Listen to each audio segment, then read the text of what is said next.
बातें करते हम खेतों की और उसके रखवाली की। बाग बगीचा फल फूलों और फसलों की हरियाली की। हम बीजों की बातें करते उत्तम जल संसाधन की। हम तकनीकी बातें करते फसलों के उत्पादन की। हर किसान का सपना सच हो जीवन सुखद बनाने को। गाँव-गाँव के हर आंगन का प्यारा सा ये दर्शन। कृषि दर्शन, कृषि दर्शन, कृषि दर्शन, कृषि दर्शन, कृषि दर्शन, कृषि दर्शन, कृषि दर्शन, कृषि दर्शन। किसान भाई बहन मन नमस्कार, जोहार। कृषि दर्शन कार्यक्रम में रौरमन के स्वागत है, स्वागत रही। और देखो कहे कर मतलब है कि ये जो कार्यक्रम है कृषि दर्शन खास रौरमन ले बनाल जा है ने कि खेत हो या बारी, पशुपालन हो या फुलवारी, इकर में सब किस्म का जानकारी रौरमन को मिलेला। लेकिन किसान भाई बहन मन जानकारी लेवे कर आगे चलू हमने देखा थी कृषि समाचार। नमस्कार, कृषि समाचार में आपका स्वागत है। मैं हूं अर्चना। आइए देखते हैं आज कृषि समाचार में क्या है खास। जोहार योजना के तहत किसान पा सकेंगे खेती, मत्स्य पालन, पशुपालन इत्यादि का बेहतरीन प्रशिक्षण। बकरियों को बरसात से पहले लगवाएं पीपीआर एवं गलघोटू का टीका। हिल पर बीज बुआई के लिए बेहतर है नवीन डिबलर। झारखंड सरकार द्वारा आरंभ की गई नवीन योजनाओं में एक प्रमुख योजना है जोहार योजना। इस योजना के माध्यम से राज्य के किसानों को आधुनिक खेती की नई तकनीक, मत्स्य पालन, पशुपालन इत्यादि की बेहतरीन प्रशिक्षण दी जा रही है। साथ ही आवश्यकता अनुसार आर्थिक सहायता भी प्रदान की जाएगी। इसके अलावा जोहार योजना के अंतर्गत किसानों को उत्पादन में सहयोग से लेकर बाजार तक मुहैया कराने की योजना है, जिससे किसानों को उनकी मेहनत का पूरा लाभ मिल सके। इस योजना में अनुसूचित जाति और अनुसूचित जनजाति के परिवारों को प्राथमिकता देने के साथ ही 50% से ज्यादा महिलाओं की भागीदारी सुनिश्चित की गई है। बकरियों में कई प्रकार के रोग लगते हैं, पर प्रमुख रूप से उनमें पीपीआर और गलघोटू रोग वर्तमान समय में लगने की संभावना ज्यादा रहती है। कहते हैं रोग लगने के बाद इलाज कराने से बेहतर होता है रोग से सुरक्षित हो जाना। इसलिए पशु चिकित्सकों की सलाह है कि बरसात से पहले पशुपालक बकरियों को गलघोटू और पीपीआर का टीका अवश्य लगवाएं।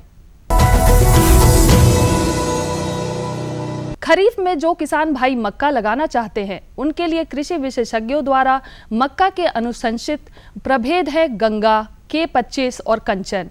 ये प्रभेद खासकर झारखंड प्रदेश के लिए अच्छी मानी जाती है। राज्य के कृषक मक्का के इन प्रभेदों को लगाकर अच्छा मुनाफा प्राप्त कर सकते हैं। गंगा, K25 और कंचन ये मक्का के उन्नत प्रभेदों में अच्छे माने जाते हैं।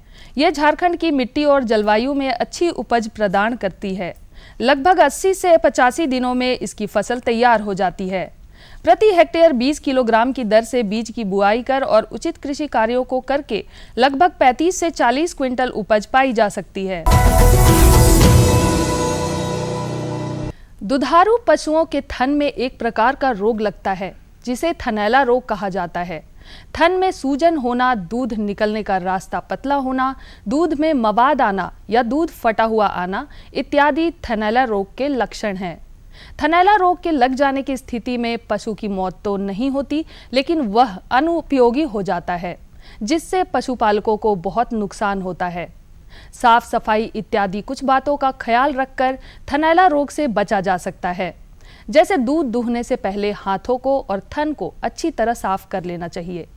पशु आवास को साफ रखें, मक्खियां और दूसरे कीटों का प्रकोप ना हो, थन में चोट या घाव ना होने पाए। हिल पर बीजों की बुआई करनी हो तो कृषक नवीन डिबलर नामक कृषि उपकरण का इस्तेमाल कर सकते हैं। यह उपकरण बहुत ही कम समय और मेहनत में बुआई कार्य करने में सक्षम है। इस उपकरण को नवीन डिबलर कहा जाता है। यह उपकरण एक दिन में लगभग 3200 हिल पर बीजों की बुआई करने में सक्षम है।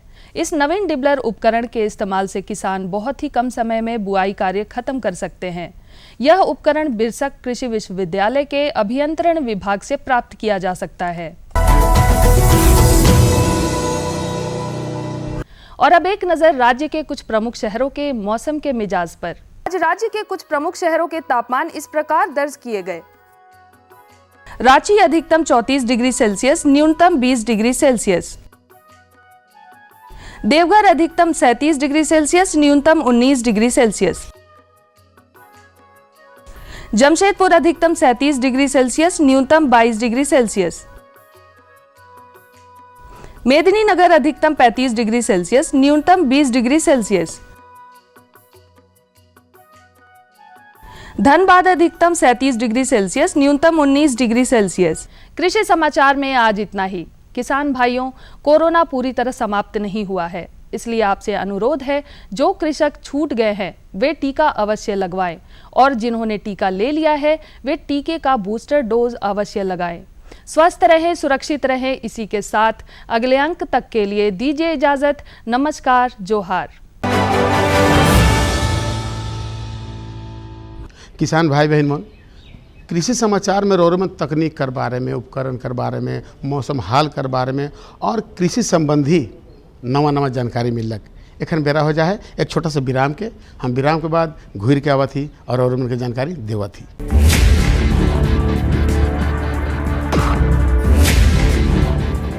भोजन, जल और शुद्ध वातावरण हमारे जीवन का मुख्य आधार है और कृषि इसका मूल स्तंभ। पिछले 60 वर्षों में विज्ञान आधारित कृषि का व्यापक प्रसार हुआ है। साथ ही कृत्रिम संसाधनों के बढ़ते प्रयोग से कृषि की सतत क्षमता पर चिंताएं बढ़ी हैं। प्रधानमंत्री श्री नरेंद्र मोदी जी के दूरदर्शी नेतृत्व के अंतर्गत रसायन मुक्त जैविक खेती एक महत्वपूर्ण प्रयास है। रसायन मुक्त जैविक खेती को बढ़ावा देने के लिए 5 वर्ष पूर्व सरकार ने परंपरागत कृषि विकास योजना तथा उत्तर पूर्व भारत में जैविक मूल्य श्रृंखला योजनाएं आरंभ की। ऑर्गेनिक फार्मिंग को देश भर में बढ़ावा देने के लिए सरकार अनेक प्रयास कर रही है। इसके लिए परंपरागत कृषि विकास योजना के तहत काम किया जा रहा है। न सिर्फ ऑर्गेनिक फार्मिंग को बल दिया जा रहा है, बल्कि उसके लिए वैल्यू एडिशन और मार्केट की व्यवस्था भी की जा रही है। भारत सरकार एवं किसानों के सम्मिलित प्रयासों से आज देश के लगभग 36 लाख किसान 38 लाख हेक्टेयर क्षेत्र में जैविक खेती कर रहे हैं। इसके अतिरिक्त हमारे देश के अनेक ऐसे क्षेत्र हैं जहां आज भी पारंपरिक जैविक खेती हो रही है। इन पारंपरिक जैविक क्षेत्रों को जैविक प्रमाणीकरण सुलभ कराने हेतु पीजीएस के अंतर्गत लार्ज एरिया सुदूर उत्तर में हिमालय श्रृंखला के बीच स्थित लद्दाख ने भी पूर्ण जैविक के लक्ष्य की ओर बढ़ना शुरू कर दिया है। जैविक उत्पादों को बाजार सुलभ कराने तथा किसानों की उपभोक्ताओं तक पहुंच बनाने के लिए एक समर्पित जैविक खेती पोर्टल भी बनाया गया है। जैविक खेती पोर्टल के जानकारी मंच और विपणन मंच के माध्यम से किसानों को उच्च गुणवत्ता उत्पादन तथा बाजार उपलब्ध कराया जा रहा है। आशा है देश के सभी राज्य अपने जैविक क्षेत्रों का विस्तार करेंगे और देश में जैविक कृषि क्रांति को मजबूत करने में योगदान देंगे। जैविक उत्पादों की देश और विदेशों में बढ़ती मांग तथा जैविक उत्पादों का बढ़ता बाजार, किसानों की उपभोक्ताओं तक पहुंच तथा जैविक एफपीओ द्वारा जैविक कृषि व्यापार में भागीदारी हमारे किसानों को अपनी आय बढ़ाने का अवसर दे रहा है।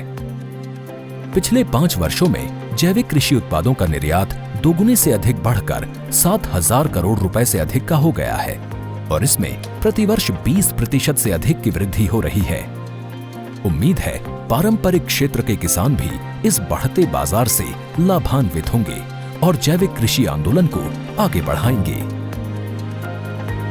किसानों की मुस्कान समृद्ध हिंदुस्तान की है पहचान।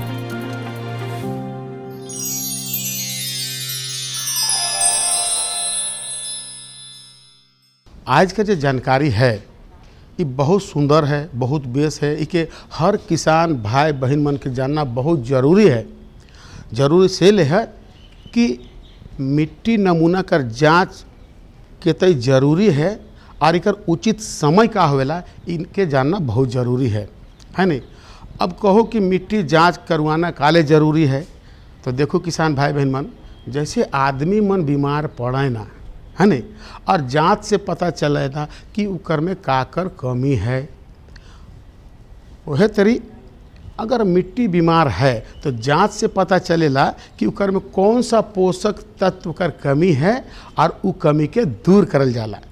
तो चलू हमरे सीधे चला थी फीचर कर माध्यम से इकर जानकारी लेवा थी। खेती से बढ़िया उत्पादन के लिए मिट्टी की जांच बहुत जरूरी होती है। इसका मुख्य उद्देश्य खेत की जरूरत के अनुसार उसे पोषक तत्व उपलब्ध करवाना है, जिससे कि उत्पादन तो बढ़ेगा ही, साथ ही लागत में भी कमी आएगी। कृषि जानकार कहते हैं कि मिट्टी का नमूना हमेशा फसल की बुआई या रोपाई के 1 महीने पहले लेना चाहिए।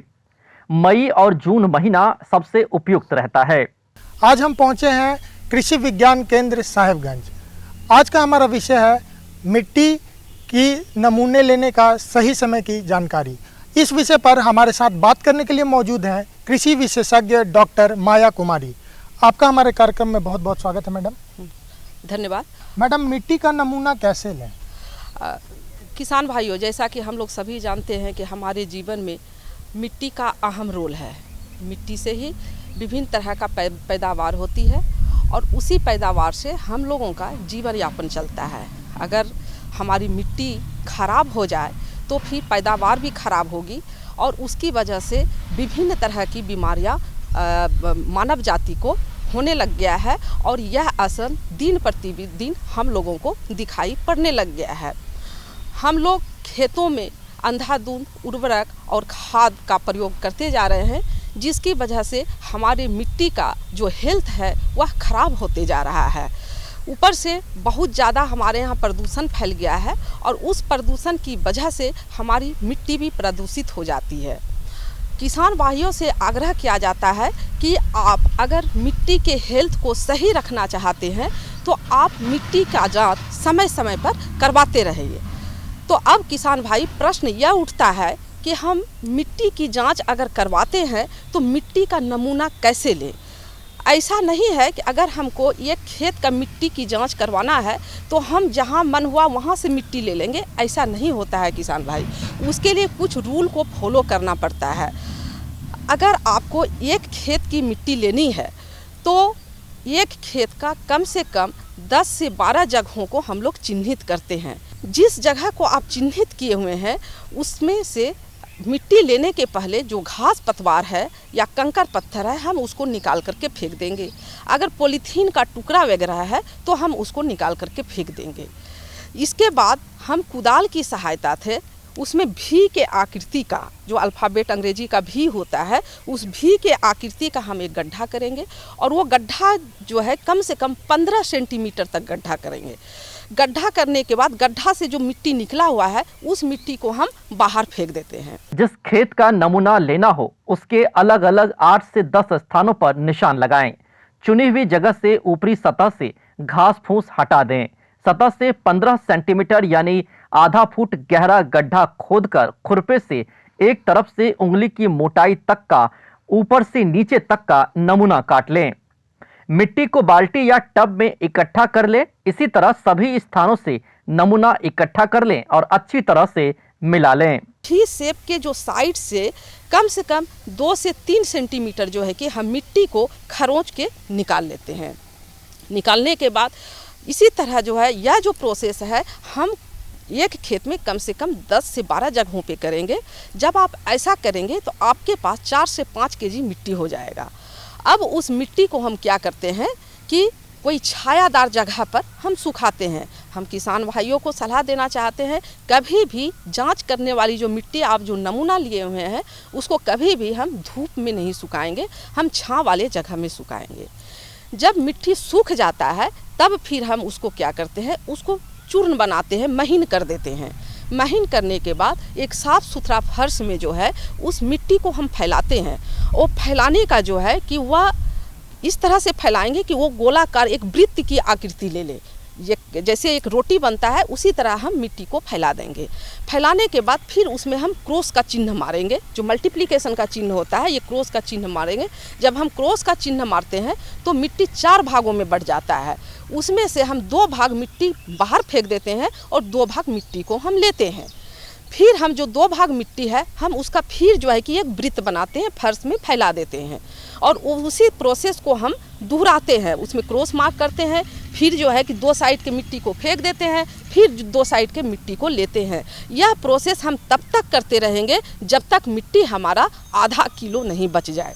अब इस नमूने लगभग आधा किलो मिट्टी को साफ थैली में डाल दें। एक पर्ची पर किसान का नाम, पिता का नाम, गांव, तहसील और जिले का नाम, खेत का खसरा नंबर, भूमि सिंचित है या असिंचित आदि लिखकर थैली में डाल लें।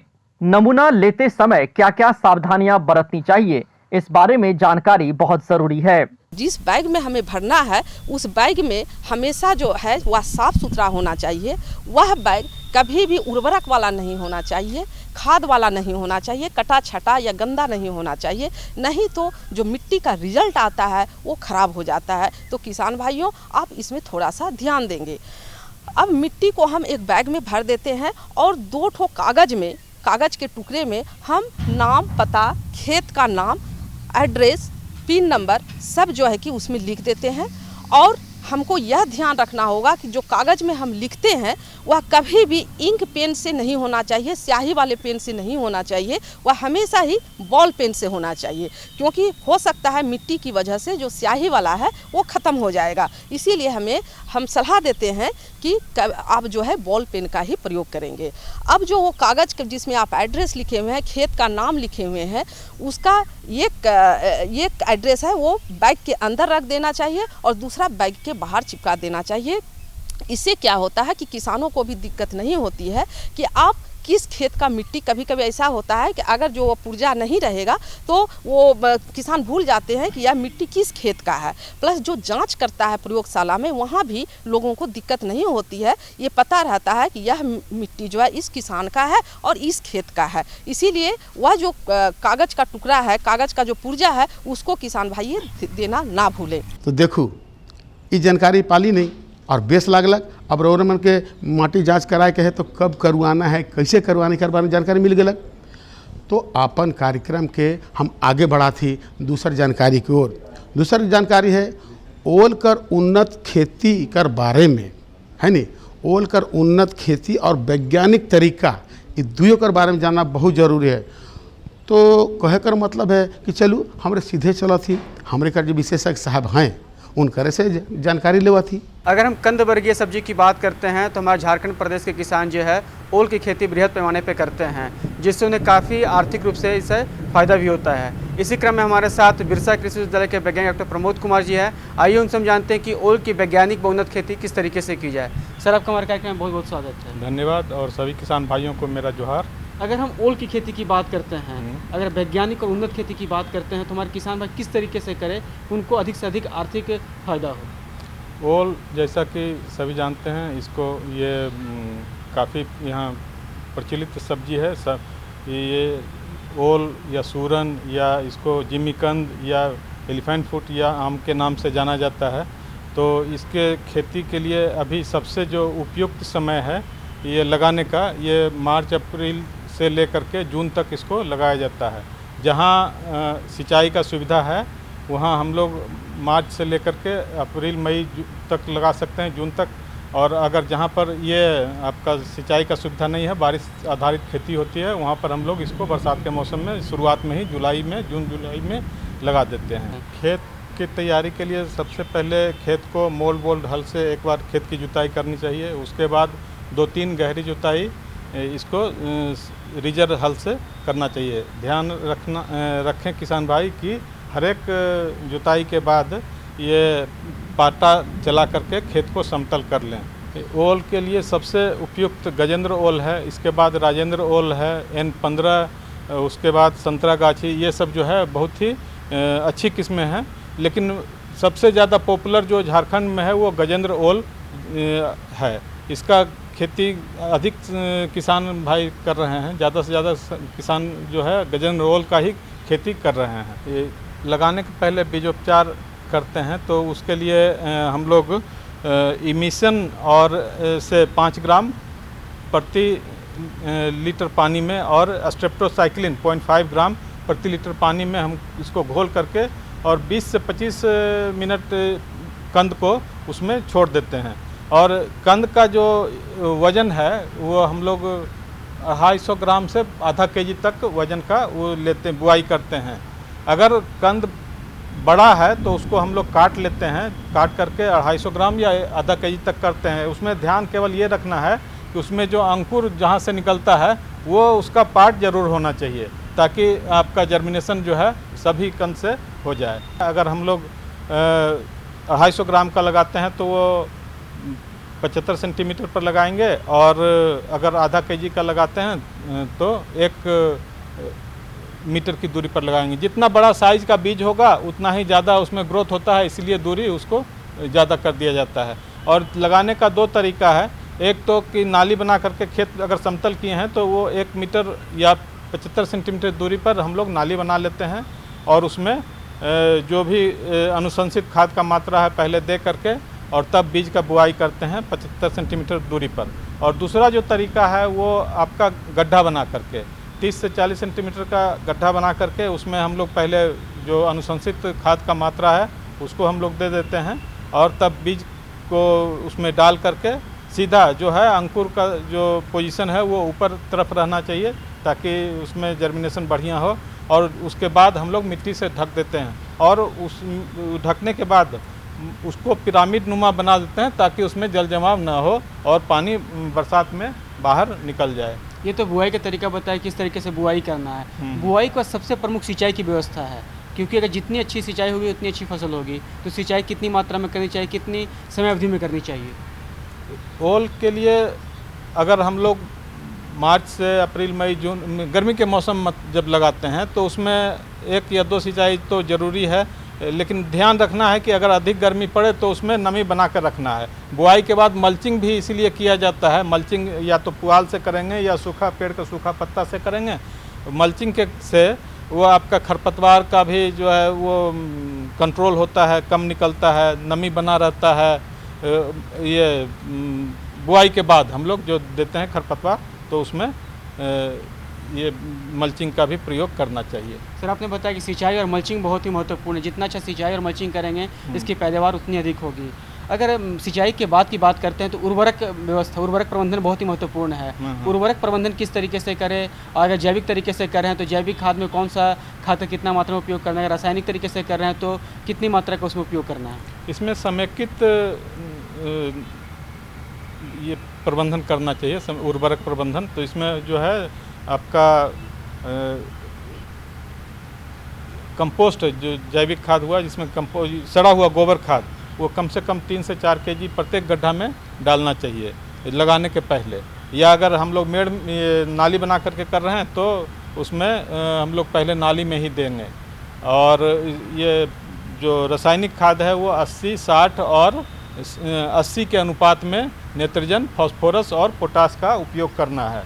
तो ऐसे ये प्रति हेक्टेयर इतना हुआ। अगर हम लोग गड्ढा में देंगे तो प्रत्येक गड्ढा 20 ग्राम 18 ग्राम लगभग यूरिया देना है, 38 ग्राम एसएसपी देना है और 16 ग्राम एमओपी म्यूरेट ऑफ पोटास देना है प्रत्येक गड्ढा में। इसका जो नाइट्रोजन और पोटास का 1/3 मात्रा बुआई के समय देना है, और बाकी जो 2/3 बचेगा उसको 2 भाग में करके एक बार जब निकाई गुड़ाई करते हैं 50 से 60 दिन में, फिर 70 से 80 दिन में, तो 2 बार उसको जो बाकी बचा हुआ 2/3 भाग है, 1/3 उसमें हम लोग दे देंगे। और जो बचा हुआ जो ये है, ये बचा हुआ नहीं, जो एसएसपी का जो मात्रा है वो पूरा मात्रा हम लोग बुआई के समय देंगे। तो किसान भाई बहन मन आज कर ये 2 जानकारी रौरमन के कैसन लागलक? बेस है ही नहीं। हम रौरमन के तो बेस से बेस जानकारी लाइन के देवीला, और हमेशा कहिला कि भाई किसान भाई बहन मन अगर इसे जानकारी कोई राउठिन है या हमरे से कोई जानकारी चाहिए तो पता के जरूर लिखूँ। पता है कार्यक्रम कृषि दर्शन द्वारा केंद्र निदेशक दूरदर्शन केंद्र रातुर रांची, और पिन कोड संख्या है 834001। तो किसान भाई बहन मन आज रौरमन इजाजत दो मकिल यह दिना और यह बेरा नवा जानकारी के साथ और उपस्थित हो। तब तक इजाजत दो। नमस्कार, जोहार। हम बीजों की बातें करते उत्तम जल संसाधन की, हम तकनीकी बातें करते फसलों के उत्पादन की। हर किसान का सपना सच हो जीवन सुखद बनाने को, गाँव गाँव के हर आंगन का प्यारा सा ये दर्शन। कृषि दर्शन कृषि दर्शन कृषि दर्शन कृषि दर्शन कृषि दर्शन कृषि दर्शन कृषि दर्शन कृषि दर्शन।